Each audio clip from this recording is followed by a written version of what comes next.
What's up, everybody? Welcome to The Revival. My name is JJ, and I want to know, is it tough being a JRPG fan?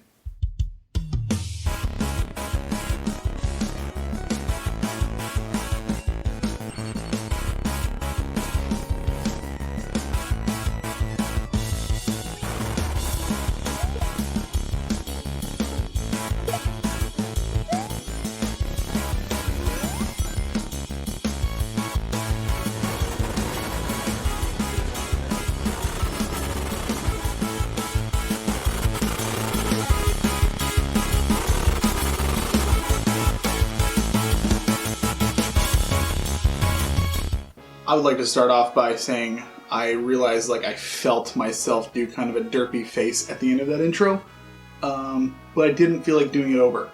So take that as you will. Anyway, and man, it's so hot.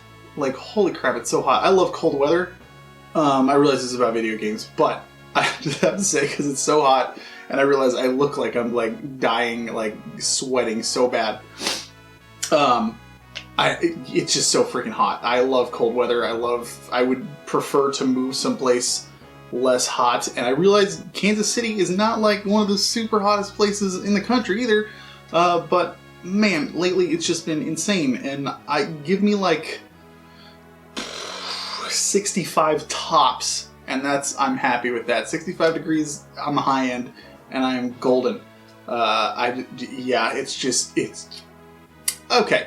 So, as the title said, and as I said in the intro, I was just thinking, is it tough being a JRPG fan? I was thinking about this a few weeks ago, and typically what I do is, I think I may have mentioned this before, what I'll do is I'll think of ideas for videos, and then I have a sheet where I'll just type them out and just have a running list of ideas that I want to do.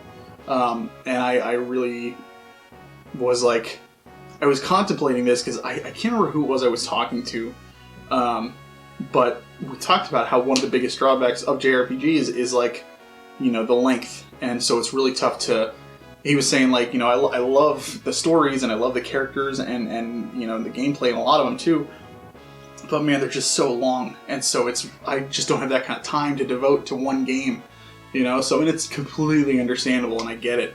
And that's, that's a big reason I'm a fan of the older, Super Nintendo and stuff like that. Those were right around the 20 to 25 hour mark typically.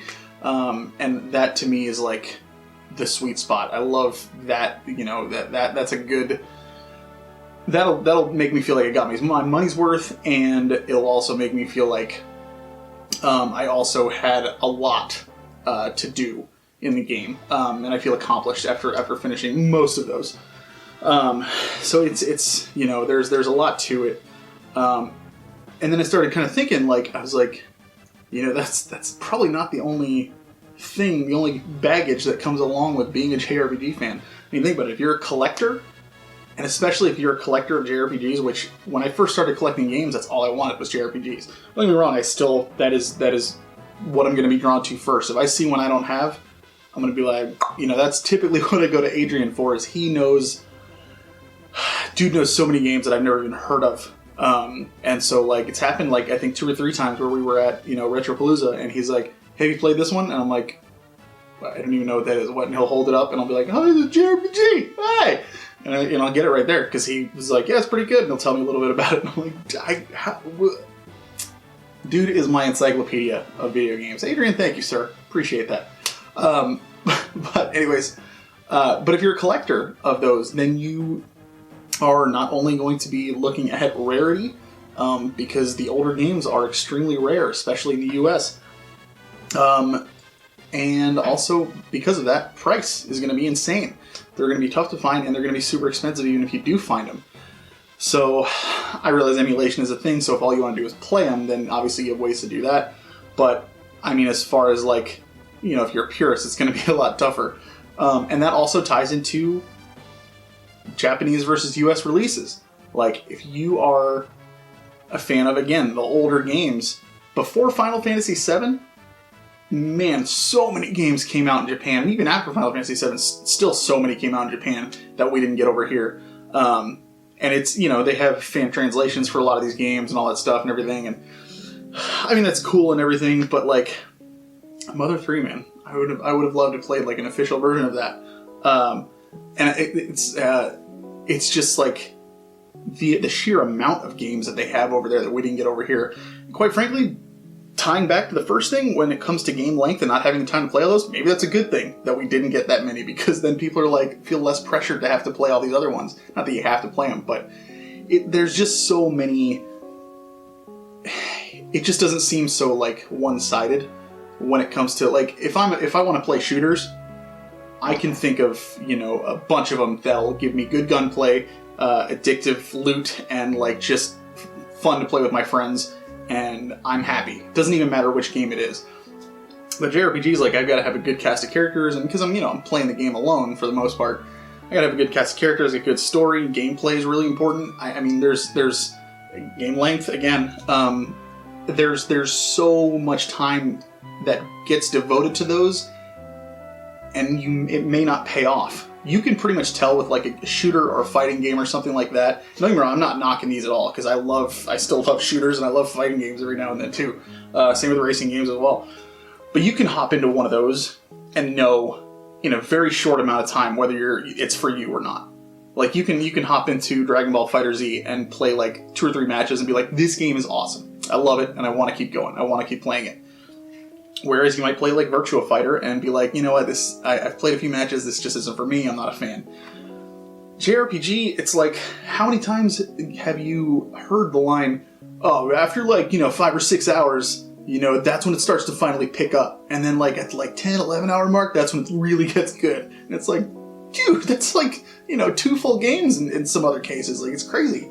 So it's kind of tough to really gauge that, and it's in my opinion, though, the risk is worth it, because the rewards of those, they stick with me for so much longer. The stories and the adventures that I've gone on with a lot of these characters, and again, the Super Nintendo era, that kind of thing.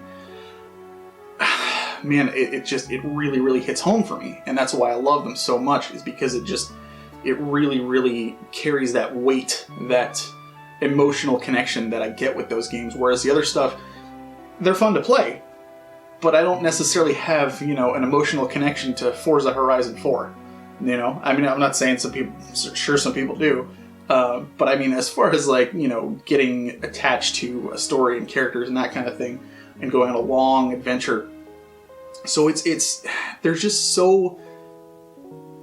it's so tough to really, really like be, in my opinion, to be especially a hardcore JRPG fan, because there's going to be so many roadblocks is a bad word, but again, so much baggage that comes along with it that doesn't prevent you from being a fan, but definitely makes it tougher to kind of play as much as you want and experience as much as you want.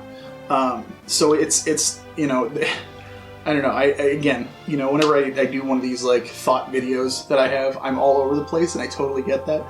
I think I'm kind of articulating it sort of well, at least. At least you can kind of understand where I'm coming from. And I know some of you that watch this aren't even huge JRPG fans. And I'm curious, how do you feel about like the genres that you're into? Are you like, do you think it's easy to be a fan of fighting games, street games?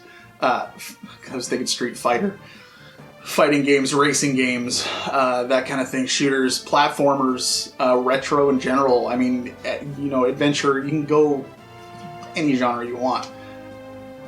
I feel like being a JRPG fan is one of, if not the toughest to be devoted to, if that makes sense. I'm not saying you can't be a fan of other things. I'm just saying, like, because I grew up with and I love JRPGs so much, they're always going to be the first thing I look for. And so I consider myself a JRPG fan first and foremost. And so that's, kind of just where my mindset is and where I'm coming from. Still love those other games, but, JRPG thing is, can you just not lick my water bottle? You just gonna walk away now? That's, okay. Alright, you just licked my water bottle and then walked away. Appreciate that. Okay. Alright. Anyways, so what do you think? I mean, yeah, tell me what you think. Like I said, if you're not a JRPG fan, I'm curious to know how you feel about the genres you are into. Is it tough? Is it easy? Do you even care? Like, you're just like, hey man, I see a game, I want to play it, I get into it, it's fun or not. And you know it's fun or not in a short amount of time, and whatnot. I like to really dig my heels in a lot of these games, and you have to with JRPGs. And that's probably why I tend to play some of the other games a little bit longer as well, is because I've grown up with that patience of, you know, being like, I'm gonna give this a shot and take it as far as I can before I just don't want to do it anymore. So yeah, I'm kind of curious as to what you think. Let me know in the comments down below. Like, comment, subscribe, all that fun stuff. Man, I am. It's so hot. It's so hot, you guys. Holy crap, it's so hot. If somebody could do something about the heat, that would be great too. I would really appreciate that.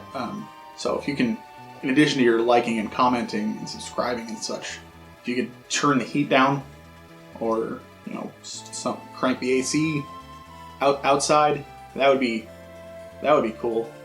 Just do that.